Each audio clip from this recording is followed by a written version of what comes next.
it's that important to you, just, smoke a pack of cigarettes, put the ashes in a urn, and call it me, Good, everybody wins. All right. It's so strange. And one of the most selfish things I think you can do, just really selfish, is not being an organ donor. I think that's crazy and awful. And I don't think anybody in the history of heaven has ever been up there going, God, I wish I didn't give up my kidneys. I gotta pee like a fucking racehorse, The other thing that it really breaks my heart is when crazy people die and then they leave all their money to their pets. Oh, that's so sad when you read about that. Some crazy old lady leaves $500,000 to her kid, And all my money goes to Miss Cinderella. So she can live in luxury like the princess she is. Also, fuck the homeless. What are people supposed to think? There's a fucking cat paraded in front of them, like there's a homeless guy and this cat's being walked in this like gem-studded collar and eating lobster out of a crystal goblet. And the cat doesn't know the difference between a crystal goblet and a shit-lined shoe. They don't know, they don't care. And that's happening, and the homeless guy's like, hey, can the cat spare some change? Oh, that makes me so angry. I want to reanimate those people and kill them. So I'd like to talk briefly about the tragedy in Denver. And, of course, I'm referring to Elway retiring. No, I'm not. All right. Yeah, no.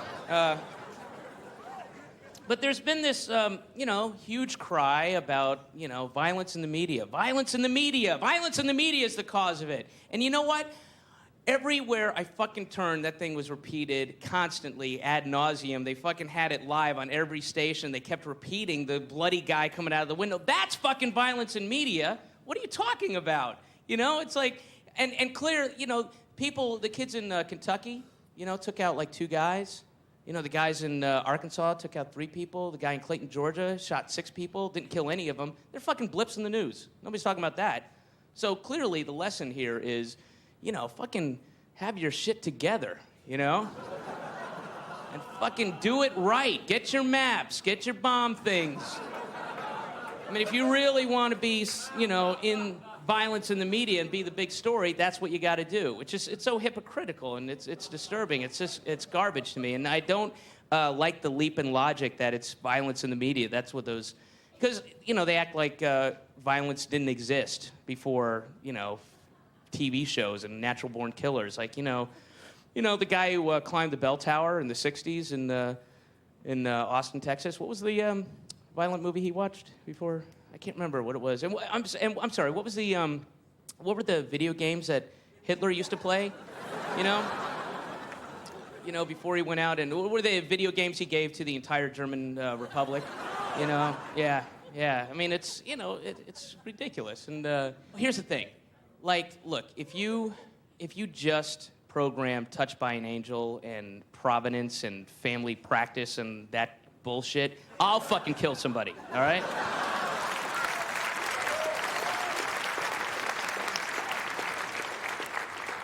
But clearly, the answer is forced prayer in school. All right. So I went to the CES convention in Las Vegas. If anybody knows what that is. Yeah. CES convention stands for Consumer Electronics Show. Huge convention in Las Vegas. City blocks long, 2 stories. Huge, huge.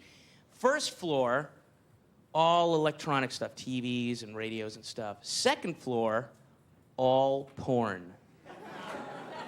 First floor, not so many people. Second floor, packed. And it was great. There were all these porn guys, people in booths, like, selling their new stuff, and they had all these specialty things, like, squirrel fisting over here, come on. And all these discerning people running around going, oh, yes, well, that's not quite for me. But the 2 best things I saw were, one was there was this booth where there was this porn star who was, and I using the term star loosely. I think pornography is really the only art form where you can be videotaped on a shaky handy cam, you know, sucking off a horse and be considered a star. You know? Yes. Her horse-cock sucking star is shining bright, that one. Anyway, so there's this porn star, and she's signing, for real, glossy 8x10 black and white photos, close-ups of her asshole. Yeah. Right on. Yeah. And it just made me laugh because I just thought immediately of the process of having to pick out the right photo, you know? And that big roll, you know, and because I know her, she's a perfectionist, and just like sitting there with that gem loop, you know, going, I don't know about these. You know, this one makes me look sad. I don't want to. And then the other great thing I saw, for real, oh, this is great. There was this guy hawking his video, and it was called Fuck My Dirty Shithole, the movie. That's right. And I'm sure you're having the same reaction I did, you know, which is like, how did they ever turn that book into a movie? No way, man. Because I read that thing in high school, you know, and it's like, come on, you're telling me they're going to be faithful to that whole rim job scene?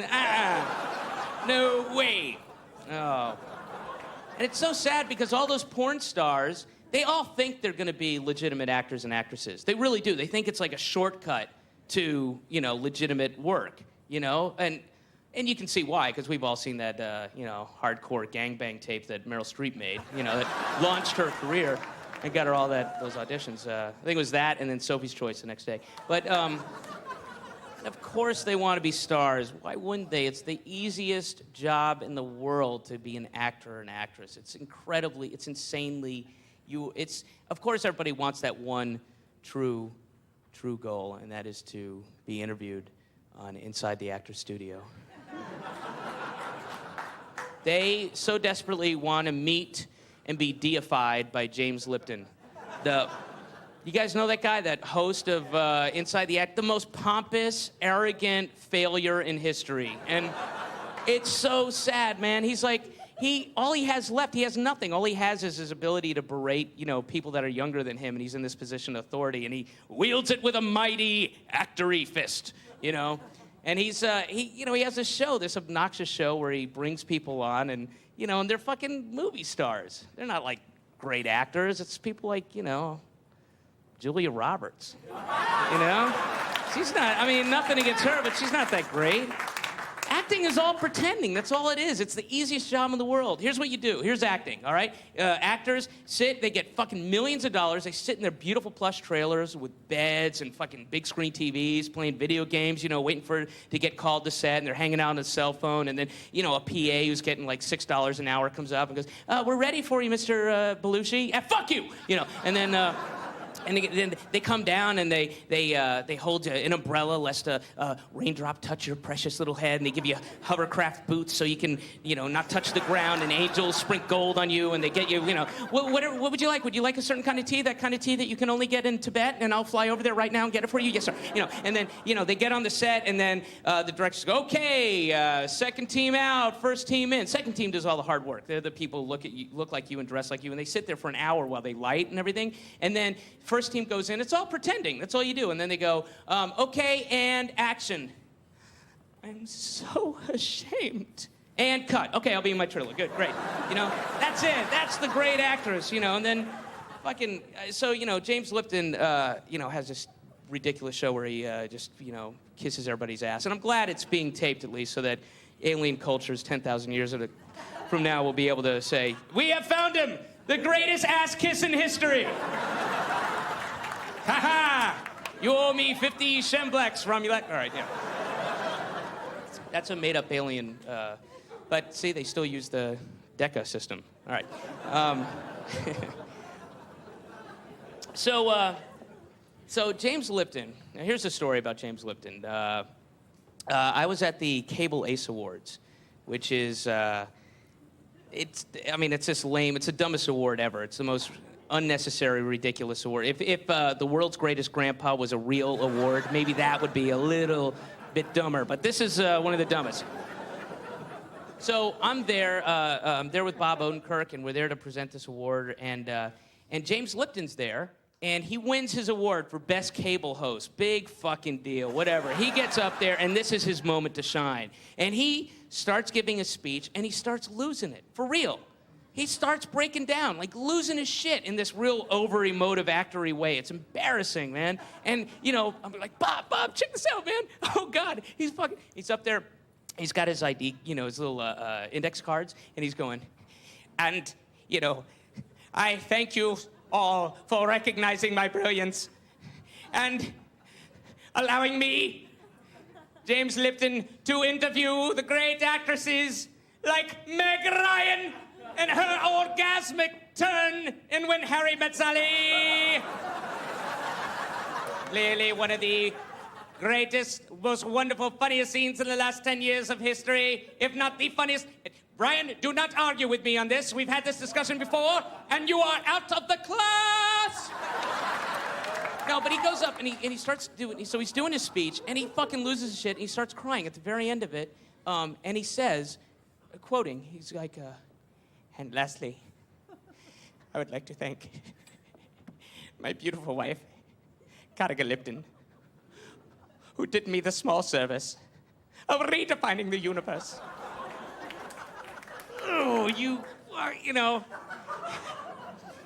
Thank you so much.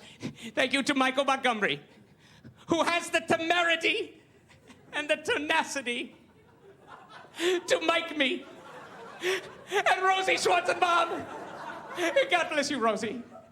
Every day comes into work and puts creams and bases and olive hues on my visage.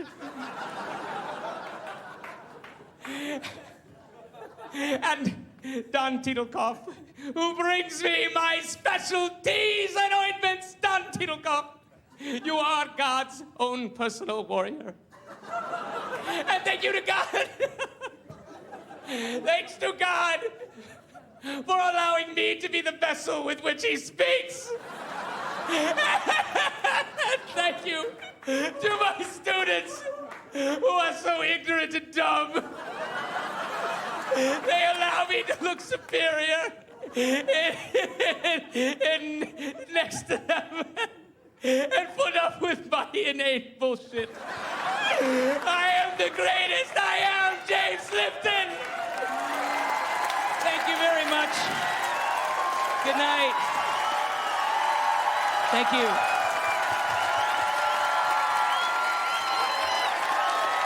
Thanks a lot. Thank you. I had a very good time. It was delicious. You were very nice. Thank you.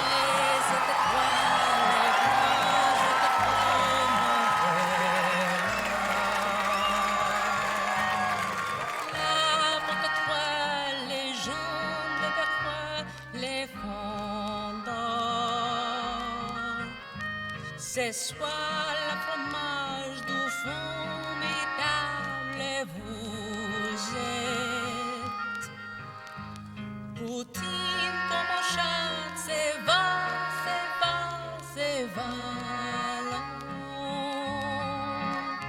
juste pour rire, juste pour rire, juste pour rire, juste pour rire, juste pour rire. Look, I really appreciate it. Thank you so much. I don't know how to have ever gotten out of this. Where's the rest? You said 100.